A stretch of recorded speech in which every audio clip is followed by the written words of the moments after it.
Sejam bem-vindos. Meu nome é Tayan Cordeiro, trabalho com inovação e tecnologia aqui na Klabin. E hoje a gente vai bater um papo sobre inovação na indústria da Klabin, em especial um projeto chamado Carretel, conversar um pouquinho mais no detalhe sobre as principais lições aí que a gente vem aprendendo em relação a esse projeto, nessa jornada que a gente tem até o momento. Então, eu queria começar aqui convidando o Moscato, Guilherme Moscato, para contar um pouquinho do que é esse tal do Carretel, qual que é o desafio, qual que é o problema aí que a gente está falando para quem não conhece. Pessoal, é um prazer gigante estar aqui falando com vocês hoje nesse evento super importante. Eu acho que não só para a Klabin, mas para todo mundo que está assistindo e especialmente para quem organiza isso. Agradeço já de antemão a participação aqui. E Thay, vamos falar um pouco sobre esse projeto, né? Um projeto que vem aqui para trazer uma solução para a nossa fábrica. Então, a gente está falando especificamente da unidade Monte Alegre, né? Produtora de papel aqui no Grupo Klabin. E esse projeto é para tratar uma perda que a gente tem há um bom tempo, na verdade sempre teve, que a gente nunca conseguiu sair, nunca conseguiu chegar numa saída, numa solução, né? Então a gente está falando, para quem não conhece um pouco, está aí na tela para vocês, uma foto, né? Uma foto de um processo de produção de papel, né? Basicamente, o que a gente produz de papel nas máquinas, né, com as nossas matérias-primas, né, no início do slide aí vocês podem ver, isso aí está gerando, a gente enrola esse papel num rolo jumbo, né, esse rolo jumbo, vocês podem ver pela foto, ele é gigante, tem aí 50, 55 toneladas de papel enrolados, e a gente vende o nosso papel como bobinas, né, então a gente corta todo esse rolo jumbo, pica ele em pequenas bobinas, e a gente vende essas bobinas para os nossos clientes para produzir os produtos que são necessários. E nesse processo em a gente transformar o rolo jumbo em bobina, né, que a gente pode ver, a gente tem uma perda desse papel que já está praticamente, que ele já está pronto, né, ele já está produzido, a gente já tem bastante custo nele envolvido, que a gente chama de desagregado. Então é uma parte do papel enrolado que acaba não sendo transformado em bobina por diversos motivos, né? E esse desagregado, como está colocado aí na foto, ele representou no ano passado em torno de 9%, né, da produção das duas principais máquinas que a gente tem aqui na fábrica, né, máquinas de papel cartão, a máquina 7 e a máquina 9. E esse desagregado, ele acontece em diversos itens, né? A gente pode ver ali que a gente tem uma lista de perdas em que esse desagregado ele acontece, que a gente pode classificar, e no último ali a gente vê especificamente a sobra de carretel, e aí vem o detalhe do nome do projeto, né? Por isso que chama Projeto Carretel, que nada mais é o quanto de papel sobra enrolado, né, nessa estanga, que é como se fosse um cone, que é onde a gente enrola esse papel para formar o rolo jumbo. E essa sobra acontece por diversos motivos, e esse papel a gente acaba perdendo ele, né?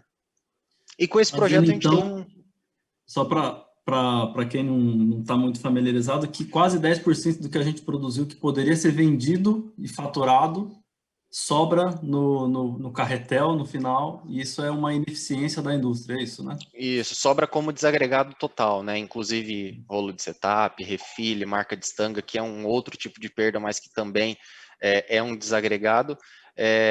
Isso tudo soma aí próximo a 9%, e a gente tem essa grande voz que é a sobra de carretel, que para nós é um problema que há muito tempo a gente tem. Ele é uma grande perda, porque sempre que a gente fala de perda de produto acabado, tudo fica muito maior, né? Conforme a gente vai andando no processo, os custos atrelados ao produto sempre aumenta.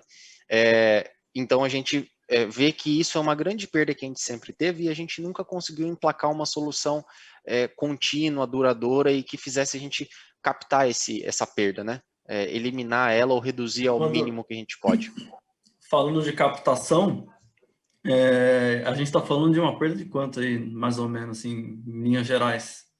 De muitos milhões de reais, né? A gente imagina algo em torno de uns 20, 30 milhões de reais que a gente tem, e que Só de carretel, né? Só de sobra de carretel. total desagregado, né? O total Ah, desagregado, e que a gente total. quer pegar um pouquinho dessa perda aí, indo a passo, pegando um pouquinho dessa perda, e é por isso que a gente precisa de um processo inovador aqui, porque é uma perda que a gente tem praticamente em todas as máquinas de papel que possam existir, e os nossos números são esses hoje, né? Ou seja, E se a né? gente e se a gente captar um pedacinho disso, né, o que a gente imagina que a gente pode captar, a gente está falando de 2.200 toneladas no ano de papel. Isso está praticamente umas 20 horas de produção, quase um dia de produção que a gente consegue capturar aí de uma perda que a gente tem de forma sistêmica, né?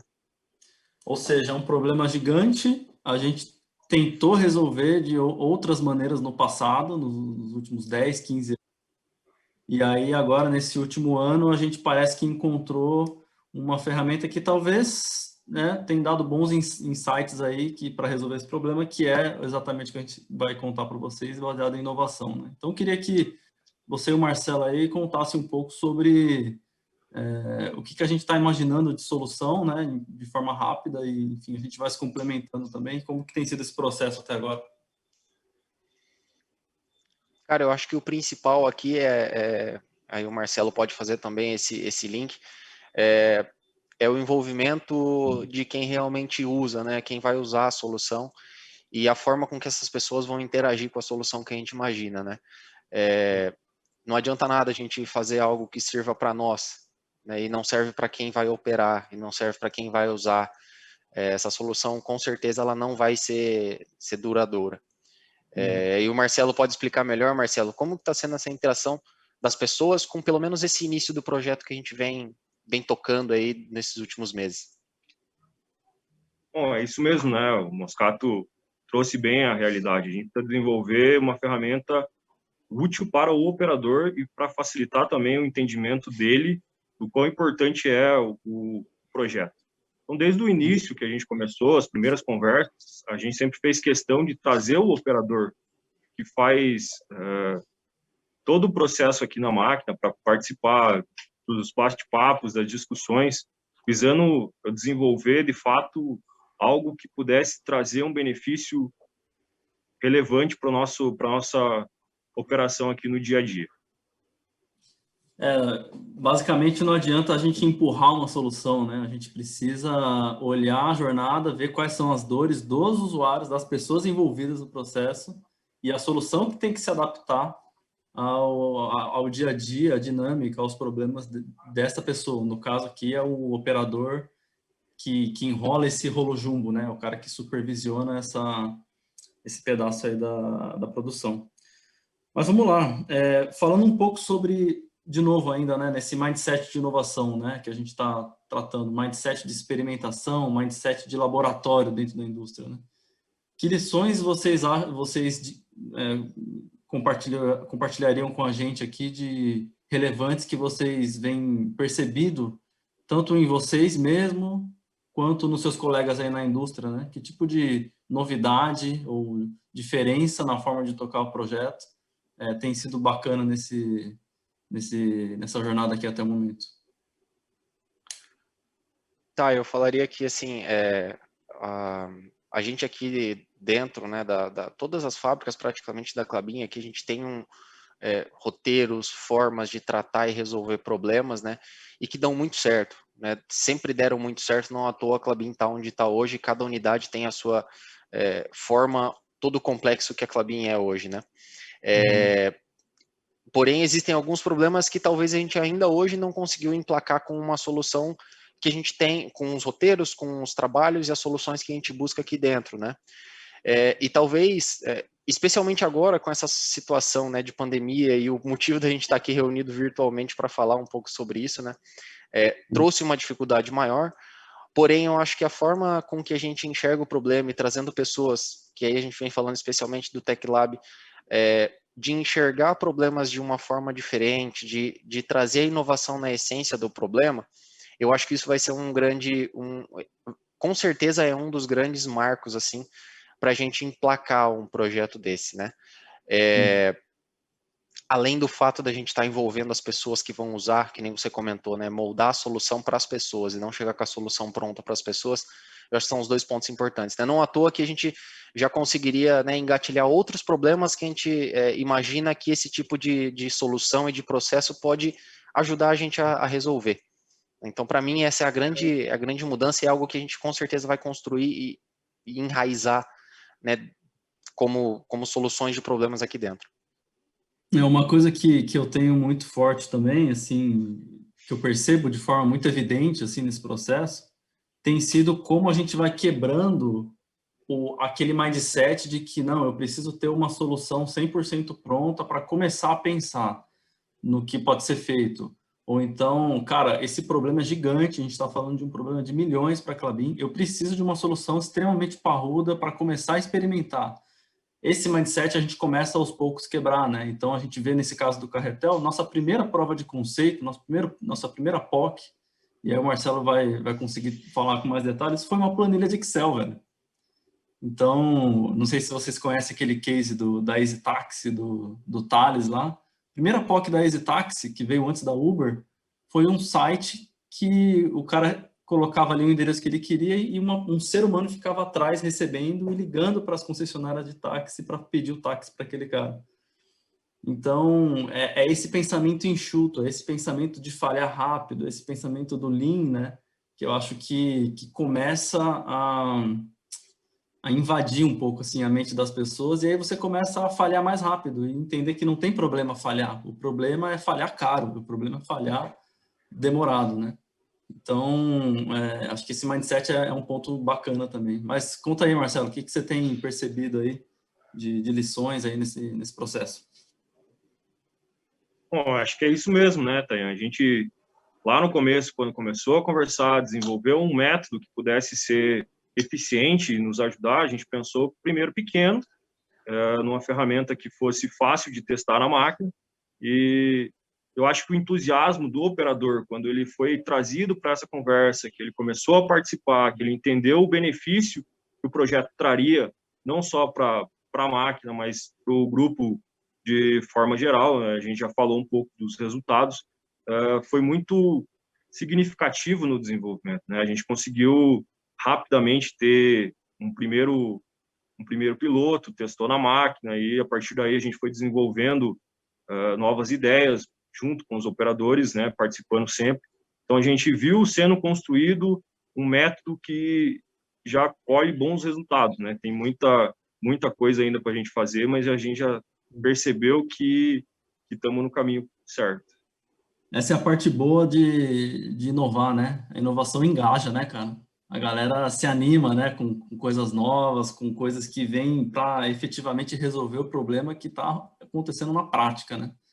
Então, essa é a parte boa da inovação. Mas vamos lá, acho que a gente caminhando mais para o finalmente aqui, eu queria fechar com uma pergunta. E aí eu queria que primeiro o Marcelo respondesse aí, depois o Moscato, e aí por último eu dou minha resposta para finalizar aqui o nosso tempo. O que é inovação para você, Marcelo? Olha, cara, que boa pergunta. Inovação para mim é desenvolver ideias diferentes para trazer novas soluções para os nossos processos. Aí você, quando a gente estava conversando antes, que você falou assim, em um tweet, né, o que é inovação para você? Eu falaria que é a mãe da solução de problemas que a gente achava que não tem solução. Olha só, isso é legal. A inovação como um novo horizonte, né? O pessoal chama de oceano azul, né? Você tem uma nova forma de fazer que, cara, simplesmente não faz sentido a forma antiga. Parece, a gente quase que não acredita que no passado era feito dessa outra forma, né?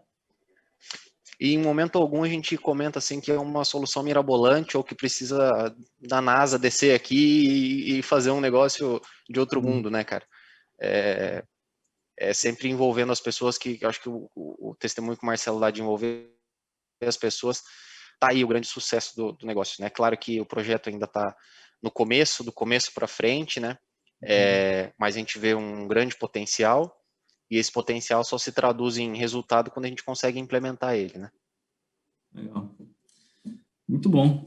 Na minha visão, assim, e sempre quando eu ouço essa pergunta, eu já tenho essa resposta meio que na ponta da língua, que eu ouvi uma vez um professor de uma universidade federal brasileiro que falou isso e eu esqueci o nome dele, mas nunca mais saiu da minha mente, que é inovação é criatividade emitindo nota fiscal.